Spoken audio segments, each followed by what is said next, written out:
Happy Tuesday/Sunday. You know, have had the great opportunity of having a couple extra days here and having the opportunity to watch Cal. And one of the things that really stands out is the number of skill players that they have all over the field, from the wideouts to the quarterback to the running back. All are elite. You know, it starts with Davis Webb. You're talking about a guy that's thrown for 27 touchdowns already. It really brings a great sense of maturity to his game. They're actually giving him some things to be able to signal and call his own plays sometimes. And obviously he's doing great things and putting up great numbers, surrounded by an unbelievable receiving core. Chad Hansen leads that group, you know, with almost 60 catches on the year right now, averaging 10 catches at a time, and you know, really doing a nice job of spreading the ball around to different receivers. They're a little bit more balanced than they have been. That's the one thing that we're noticing on tape. When you break down by numbers, they're 60% pass to 40% run, and that was probably 80-20 last year. You know, they're running the ball effectively, about 175 yards a game right now, and Muhammad and Watson are doing an unbelievable job. I mean, you know, Muhammad's averaging 6.7 yards a carry. You know, Trey's averaging 5.7. One thing that's evident on tape when you watch the TV copies are the tempo.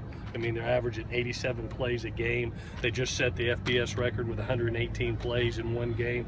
You know, so you have to do a great job of substituting and having enough in the fourth quarter to be able to play with a very high-powered offense that's putting up 43 points a game.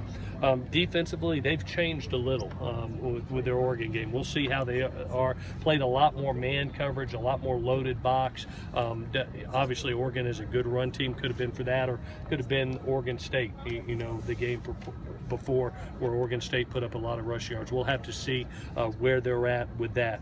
I've been really impressed with Looney, number 9. I think he has done a tremendous job of getting in the backfield, leads them for tackle for loss, very quick twitch, and causing havoc in the backfield. So we're going to have to take care of him. Issues and injuries. Due to a student conduct issue, Jabari Ruffin has been suspended from our team activities, and I cannot go into details about it. Don't have a crystal ball on if and when he could return. Justin Davis is still hobbled, as you've seen. He is 50-50 at best for this game, probably a little bit less than that, to be honest with you. Ajane Harris, we held out today for banged knees the other day in the off week at one of our practices. Gave him an extra day to hopefully get him back tomorrow. We'll see where that is tomorrow. Liam McQuay was limited today, got a little bit more than he did last week. Hopefully we'll have even more tomorrow. And then Jordan Simmons, Juju, Elijah Tucker, and Ced Ware all, after a week of rest, have come back and got rid of those bumps and bruises. And we looked fresh today. We looked like a team running around pretty good. So hopefully that continues throughout the week. It was a good day of work today. With that, I'll answer any questions that you have. Cal lost their number 1 NFL draft pick, and that you could almost say they might be better at quarterback. I'm going to tell you, the kid is ultra talented, Dan. They're giving him more. You know, they're allowing him to signal some of the routes based on the coverages that you see. You can see him using the hand signals and saying, "Hey, I see this specific coverage. Hey, go ahead and run this route." So, you know, they're giving him more. He doesn't make a lot of mistakes. You're looking at 27 touchdowns to only 7 interceptions, 62% completion ratio. He is just a really mature quarterback. Definitely going to be a kid that plays on Sunday. He's talented. We're going to have to do a great job of trying to get him off his spot. And when he has time to just sit back there, he can dice you apart. With Justin, is that a situation where you need to see him practice first before?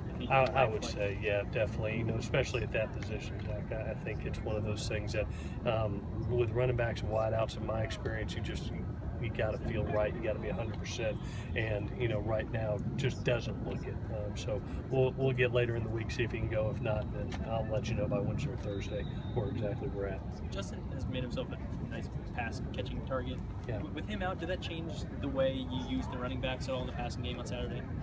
You know, no, because we have a lot of faith in Rojo and in Ced and in Dominic. You know, we actually use Dominic in some of our spread sets as a wide receiver. So, you know, Rojo has really developed those skills. Ced kind of came in with them, and so did Dominic. But no, we won't change what we do. Those kids all can catch the ball out of the backfield. With the way Chad Wheeler's played the last few weeks, is that just a case of him being a little bit healthier and getting to play better physically? Ever since he's been back, he's been Chad. He's definitely a great talent. Has played a lot of ball, a lot of experience here, and he's playing his best football right now. He's really been a student of the game this year. He's really invested in himself, and you can see it in his play. Hope it continues for him. He's making us a better team right now. I know that, and doing a great job at that left tackle position. You mentioned Davis kind of doing more stuff. Were you comparing that to Jarrett last year? Is that what you had? They're actually allowing him to signal some of the route concepts. So he's audibling. You can see a play called, and then all of a sudden he's changing it to the wide receivers. It used to be just hurry up and go. You remember they've changed coordinators from Tony Franklin to another guy. So I think they've given a little bit more latitude to Davis to be able to do some things. Right. I was going to ask specifically about the coordinator change. Do you think it's, are there noticeable changes because of the switch there? I think every time you get a different play caller, I think that things change, and you can tell they're more run oriented. They're averaging 175 yards a game. Heck, they ran for 300 against Oregon. And you can tell there's more of an emphasis in the run game. They're taking what the defense gives them now, and are using a lot of the RPO package, which is more than they did last year. So they're mixing in the run RPO and giving the backs the opportunity to run the ball, and they're doing a nice job. Are you deep enough into the season now where you don't go back and look to see what Spavital did what he did last year? It's just focusing on Cal.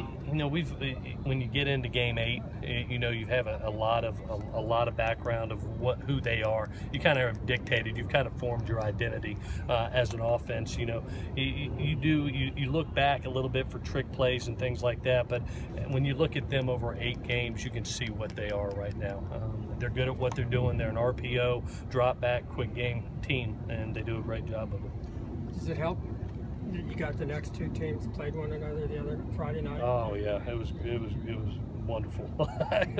It was I was in the middle of recruiting, and I had my phone watching the ESPN Now, tried to catch every little bit I could, and had a TiVo at home, and came back and watched it as soon as I landed. So it was a great opportunity to watch the next 2 opponents, and they definitely put on a show. It was a great game.